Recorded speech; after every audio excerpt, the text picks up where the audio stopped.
परंपरा उन्होंने स्थापित की। और फिर आता है हिंदी चादर नवम गुरु। मैं कई बार मेरे मत क्षेत्र में गुजरात में भी कहा हूं, अगर गुरु तेग बहादुर न होते तो हम कोई हिंदू न होते, कोई सिख नहीं होता, पूरा भारत समाप्त हो गया होता। इस देश पर नवम गुरु के जो उपकार हैं वो 5000 साल के बाद भी इसका शुक्राना अदा नहीं हो सकता, कोई भूल नहीं सकता।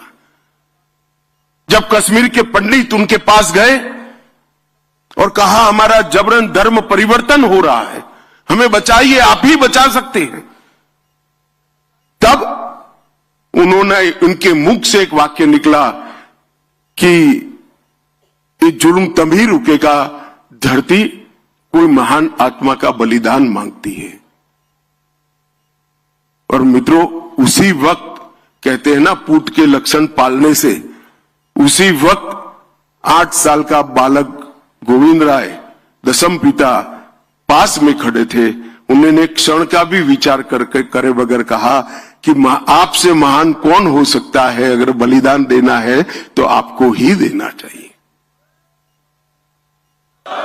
एक 8 साल का बच्चा अपने पिता को कहता है कि आप तो बड़े महान हो, अगर बलिदान देना है तो आपको देना चाहिए, रोक के धर्म परिवर्तन को। और फिर नवम गुरु की वो महान यात्रा दिल्ली तक की, और औरंगजेब को कहा कि धर्म परिवर्तन बंद करो, मुझे अगर धर्म परिवर्तित कर देते हो तो पूरा भारत धर्म परिवर्तन करने के लिए तैयार है। और जो यातनाओं का वर्णन है, मैं तो यहां बोलना भी नहीं चाहता, बोल भी नहीं सकता। इतनी यातनाएं सहन करने के बाद भी जुल्मी और अत्याचारी लोगों के सामने अपने मक्कम इरादों को कभी उन्होंने पिघलने नहीं दिया। ढेर सारी यातनाएं सहन कर अपना बलिदान दिया।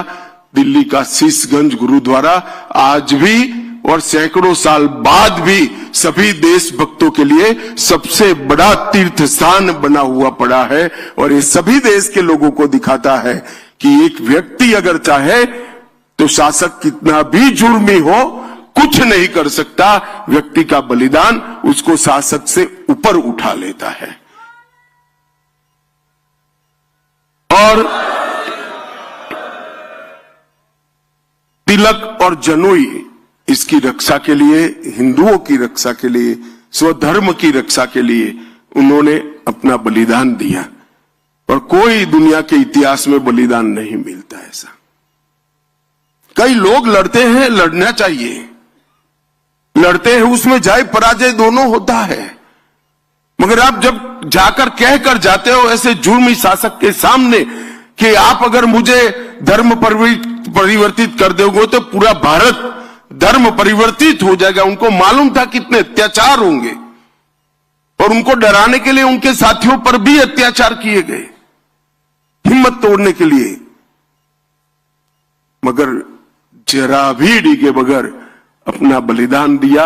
और वो ही प्रेरणा दशम पिता के लिए एक बहुत बड़ा संस्कार का स्रोत बन गई। और दशम पिता ने जो किया वो तो बड़ा कमाल कर दिया।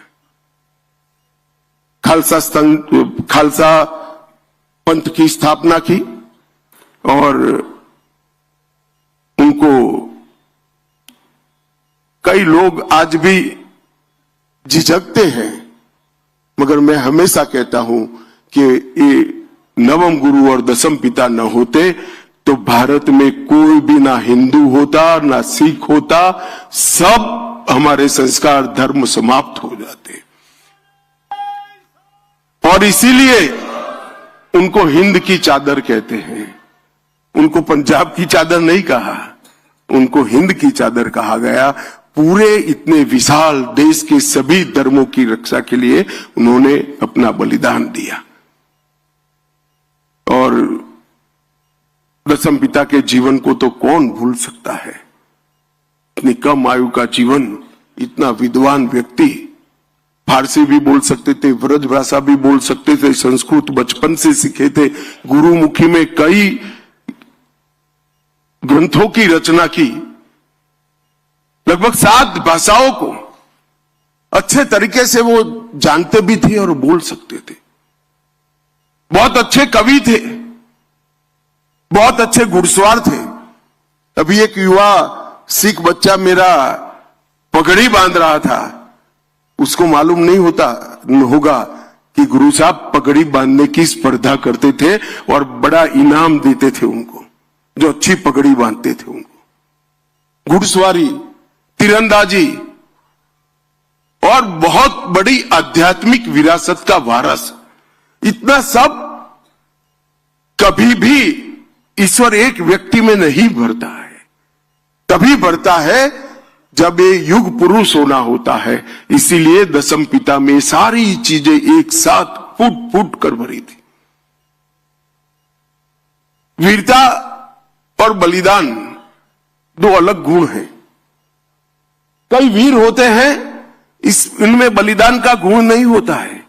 वीर होते हैं, दुनिया में सबसे बड़े वीर के वीर भी देखे गए हैं, मगर बलिदान का गुण नहीं होता है, समर्पण का गुण नहीं होता है।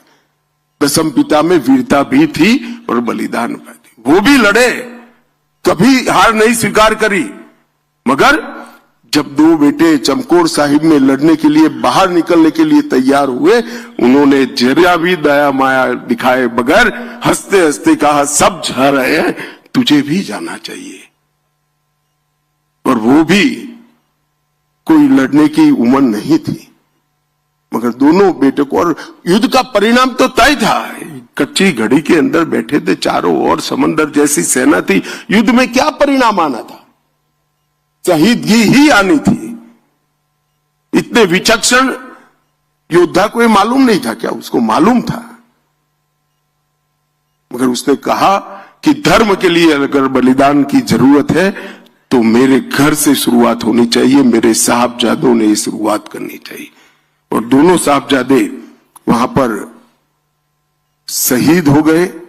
हिमालय की तरह अड़िग रहकर लड़े।